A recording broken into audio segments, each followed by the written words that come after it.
Emma Streeter, and I'm the Senior Investment and Markets Analyst here at Hargreaves Lansdown. Now, we know many more people are facing financial difficulties because of the crisis. More than 395,000 workers were made redundant in the 3 months to the end of November 2020, and UK unemployment is likely to reach 2.6 million by the middle of this year. Between March and October last year, the number of people with low financial resilience increased by 3.5 million to 14.2 million. With spending opportunities limited, though, others who may have been on furlough have built up their short-term savings. So how do you build up long-term resilience in such an uncertain climate? Well, here to discuss this, we have Sarah Coles, who's the personal finance analyst here at Hargreaves Lansdown. Hello, Sarah. Hello. Also, Jo Middleton, a single parent to 2 daughters and creator of the award-winning blog Slummy Single Mummy. Hi there, Jo. Hi. And Claire Stinton, one of the workplace financial wellbeing specialists here at Hargreaves Lansdown. So let's first of all talk about whether COVID has changed the conversation around money. Sarah, what do you think? Yes, I mean, as you say, people's experience of the pandemic has been so different. So we know that 38% of people are saying they're worse off as a result, but actually 14% of people say they're better off. So there's this huge gulf between people who've lost work or who've lost their income and who are struggling to make ends meet, and those people who have maybe kept their income and their outgoings have even fallen. So they've actually going to have conversations around what they're going to do with the extra money. The important thing, though, is to actually have those conversations. So if you're living with loved ones, to have a chat to them about exactly what your joint plans are, what your objectives are with the money. So what would you say that the top 3 rules that you apply to your budget or finances should be? Given the pandemic, would you say as well that they might have changed over the last 12 months, Jo?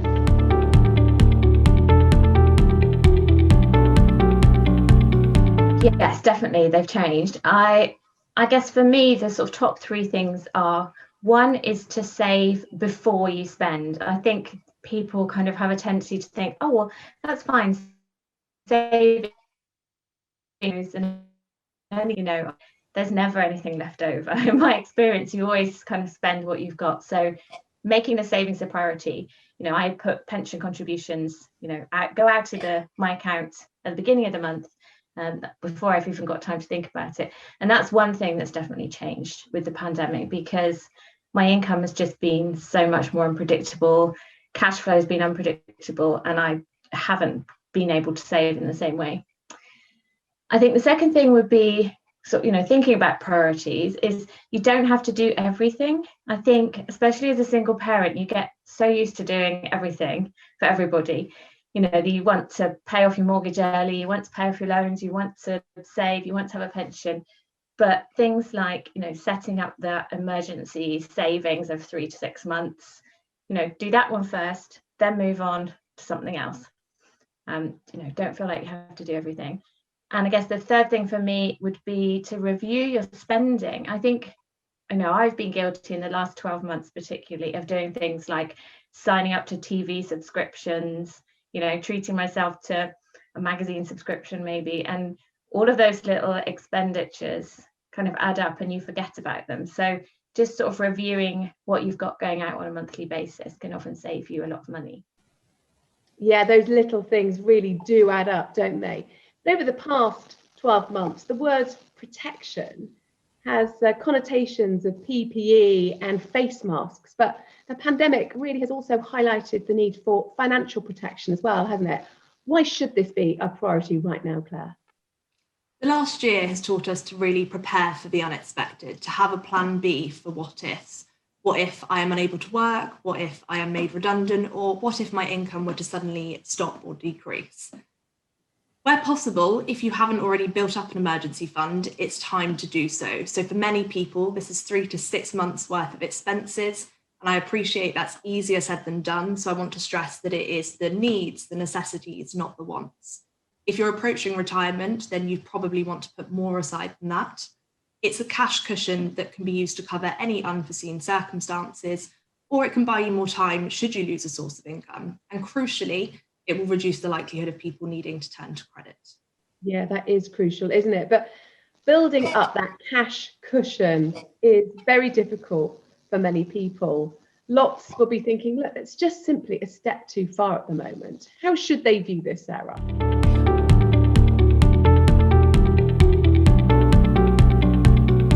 Well, for some, it definitely will feel that way. But one of the really important things that the pandemic has shown us is just how much difference it can make if you've got something to turn to, some money to fall back on.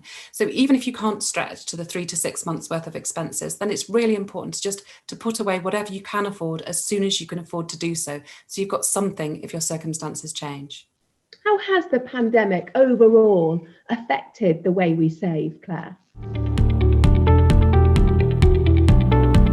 There's been a polarisation between high and low income households. Higher income households and those that have experienced very little change to their income have been able to save more.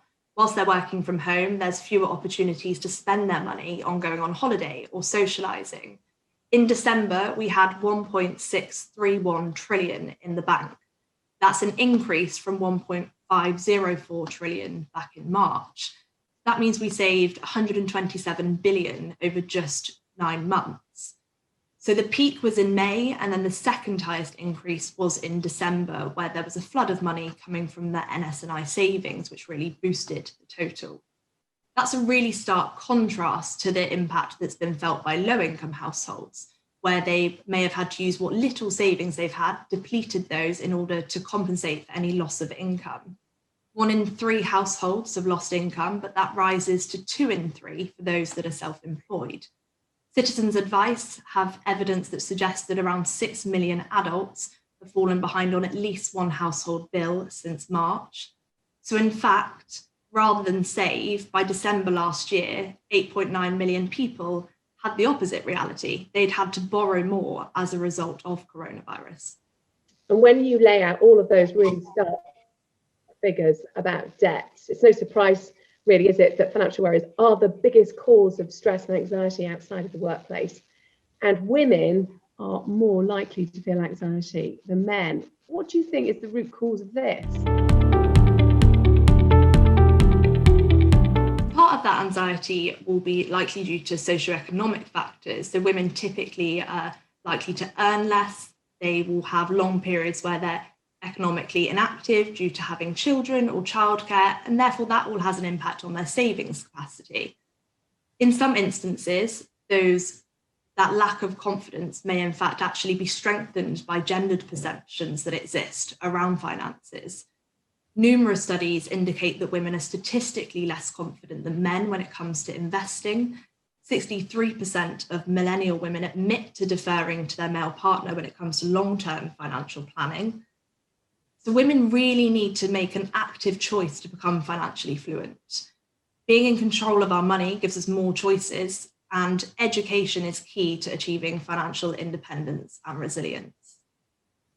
Our research actually shows that most households will split the financial jobs, so that women will say that they're more likely day-to-day finances, where take control of investment and pensions and sort of more long-term planning, which can mean that women really do get divorced from that sort of long-term perspective on their finances. Jo, what's been your experience? Does what you've gone through reflect that? Yeah, I do think that finance generally can be very much seen as a kind of male industry. And a lot of the information around like bigger finance stuff, financial planning and pensions can feel very geared towards men. I think even just like having more women in the industry would make it feel more accessible, you know, having women visible in those kind of roles, just to kind of get away from that sort of men in suits vibe. And I know, you know, my own experience and a lot of the women that I know going through separation or divorce and becoming a single parent for the first time, you know, finances are a really big worry because it's often the very first time that they've had to make big decisions about money. You know, they've already got the stress of the separation to process, and even knowing where to go for advice can be quite confusing, I think. That sort of thing really does show the fundamental risk in sort of being out of touch with half of the finances in your household. It's not nice to remember, but 2 in 5 relationships will end in divorce and the rest of them will end in death. So there is a really strong chance that you will be left on your own. And if you're trying to get to grips with half of your finances at the time. It's really, really. There's also the risk that your partner won't necessarily have the same priorities as you. So if you hand over responsibility for long-term planning, it doesn't necessarily mean that they'll take everything that you want into consideration. Well, it's really interesting. And when you look at the numbers, what are we seeing about the financial impact of the pandemic on UK households? Is there a cohort most affected, Claire?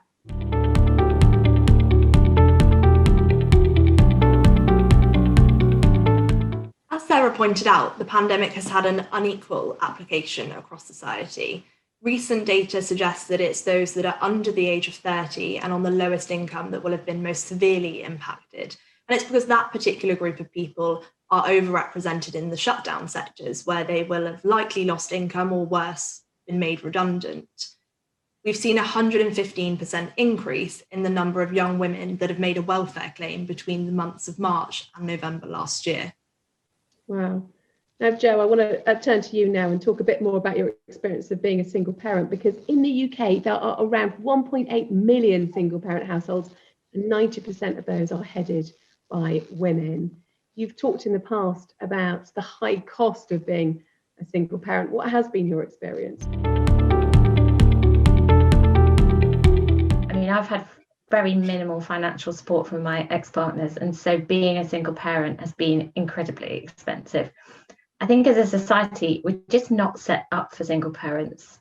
You think of anything, pretty much, holidays, days out, housing costs, bills.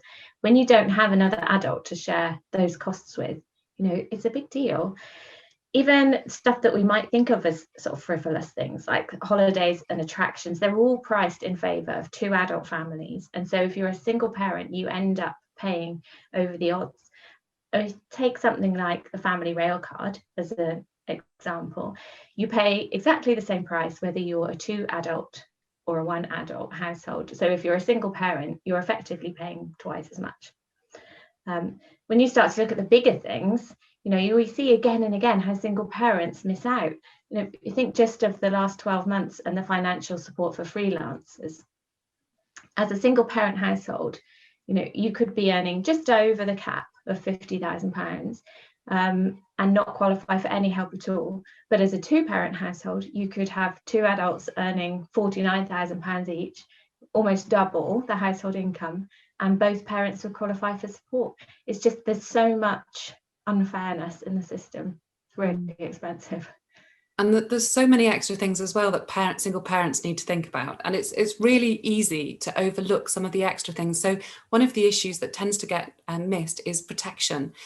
So one of the issues, if you are getting maintenance payments from your ex-partner, you need to consider what would happen if something was to happen to them. So if you rely on that money, you need to be sure that their life is covered, so that if they are to pass away, you will still continue to get your maintenance payments.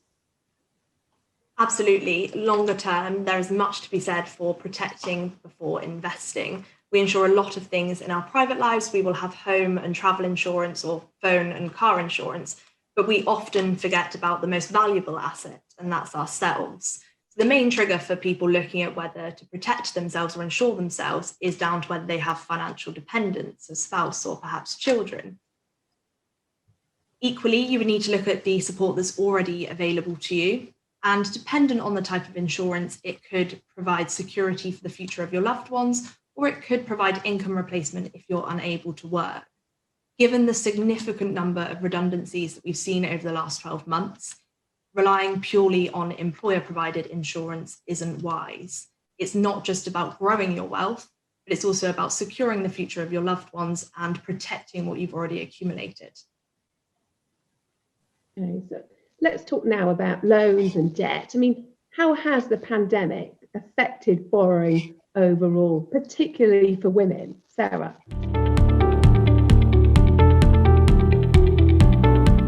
Well, overall, the Bank of England statistics show that borrowing on things like credit cards and loans has actually really fallen during the pandemic. So since the beginning of March, we've repaid £17.3 billion, which is a huge amount of money. But those overall figures, as usual, they're masking a big difference between those who haven't been affected by the pandemic and those who are really struggling. So 19% of people say that their level of unsecured debt has fallen, but 14% have seen it rise. And there's a risk that if you're borrowing and trying to get through the crisis based on borrowing, that you're going to run out of road. Now, women are more likely to have borrowed during the crisis than men, and those who've borrowed money are more likely to borrow more, and they're also more likely to have borrowed over £1,000. So there's really quite serious debt issues that are sort of building up for women. And it's likely to be because women are earning less on average, so they've got less to fall back on. And while they're less likely to have been furloughed right at the beginning of the pandemic, they've actually stayed on furlough for longer. So since July, there's been more women on furlough than men. So they're having to deal with these lower incomes at the same time. Yeah, it's interesting that women earning less on average. Many women do find that their careers are detrimentally affected when they have children, for example, starting to work part-time, juggling work with childcare, and also their ability to save. They often put their children's immediate needs before their own long-term savings. Is this your experience, Jo? Oh, absolutely. Yeah. I mean, after my second daughter was born, I had to give up a well-paid full-time job and instead ended up working 3 separate part-time jobs. They were all really low paid, but it was just to have that flexibility around the children. I was totally overqualified and underpaid for every job I had for about 7 or 8 years at least, until I decided to work for myself, because that was just the only way I could get the flexibility and the kind of earning potential that I needed. And I know so many women in similar positions, parents who feel like they've basically sacrificed their careers and just been left behind. One consequence of the pandemic is the flexible working pattern that many employers across industries have adopted. Do you think this could actually be a silver lining for some women, Sarah?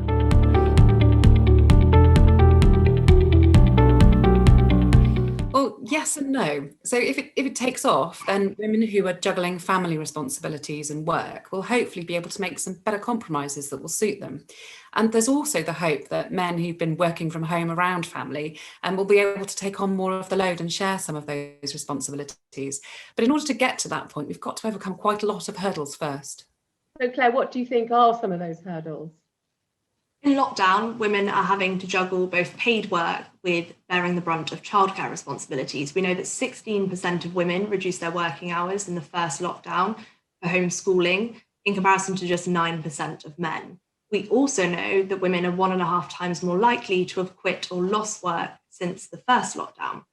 So some women who have been made redundant have reported difficulties finding an alternative role that allows flexibility for childcare responsibilities. And there is a concern, therefore, that actually the gender pay gap could widen as a result. This will feed into that overarching systemic issue that women generally have a lower earnings capacity, therefore a lower savings capacity, and they receive consistently lower pension contributions from their employer in comparison to their male counterpart. So the pandemic is exacerbating inequalities that already existed. And that's going to have an impact on female financial resilience, both in the short and the long term. But it's not just women that need to sort of step up to the challenge. So managing people and teams in a flexible environment is a new skill for a lot of people to learn. And after the initial enthusiasm for working from home and all the excitement about not having to commute anymore, there were some problems that people started talking about and sort of finding that it was very difficult to manage people remotely. And so they started to conclude it's not possible to do it sensibly. But there needs to be more work done to develop the workplace and to develop people so that they can cope with flexible work. Otherwise, there really is a risk that it'll be dismissed as a possibility. Well, let's keep talking about the future of work, the future of financial resilience. Jo, I'd like to ask you, what do you say to your daughters, for example, when it comes to money and building financial resilience?